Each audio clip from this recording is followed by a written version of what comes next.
Nearly 2 weeks since the last government-facilitated repatriation flight landed in Nairobi, bringing home the final group of more than 400 Kenyans evacuated from South Africa's xenophobic violence. Many of the returnees say coming home hasn't brought to an end their ordeal. They left behind homes, businesses, livelihoods, and for some, even their own children. They now say the struggle to rebuild has been made even harder by missing documents, untreated trauma, and the lack of financial support to start over. His NTV's Ashley Atieno with the details. Margaret's tears said what words could not. For 13 years, South Africa was home. She worked in an insurance company before taking up house cleaning and later starting a chapati business that educated her 8 children. Biashara yangu ikapotea, kila kitu ikapotea, na mimi ndiye nilikuwa breadwinner. Hata nilikuwa na mtoto anaenda university, sijui nitamsaidia, nitamsomesha na nini, cause nimekuja bila kitu.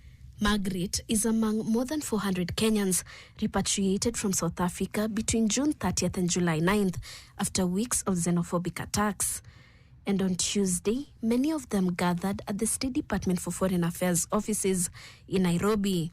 Some carried Kenyan flags and others held on to the hope that the country which brought them home would also help them rebuild. While they thanked the government for facilitating their return, they say settling back into life in Kenya has proved difficult. Watoto ndio hao, watoto wengine wana documents, birth certificates. Sasa hata kuingia shule inakuwa ngumu. Kama mimi huyu wangu sasa anaelekea kuingia shule, sina sijui nianzie wapi juu sina job. But there is no way utaleta mtoto hapa out of nowhere useme eti anataka kuendelea na masomo. You need that letter yenye ita indicate vile utafanya way forward kama hiyo letter yenye itaonyesha kwamba these people wametoka kule wameaffectiwa. We need that letter yenye tutaenda tuweze kutafutia watoto shule. Diaspora nilikuwa nayo one day full day, hakuna mtu amenisaidia.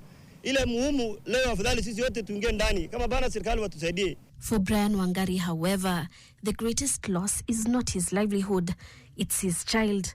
He says when xenophobic attacks escalated, he was forced to leave Asante behind. After the child's mother died, he says South African customs placed the child under the care of the maternal family because they were not married.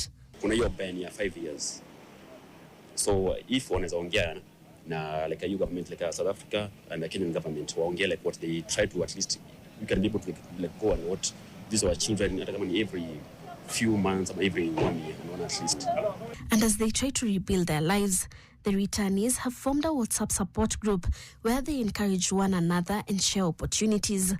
Many of them say the psychosocial support they were promised after arriving in Kenya is yet to reach them. When we reached here, there was like, they had said they're going to offer those services like counseling and everything. But since then, we haven't seen anything.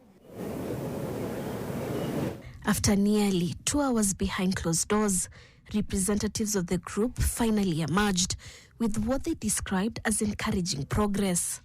We have immediate feedback on our IDs, for those who did not have IDs, and immediate feedback on all children who did not have birth certificates.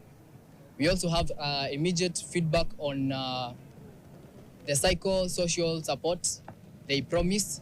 That is in regard to guidance and counseling. Naomba tu serikali yetu vile tu ili turipia na ikatuleta tu itupatie tu kazi ama tupatie handout kadogo tu tuanze maisha kiamuka startup pack. Hope may have been restored, but the returnees say hope alone is not enough.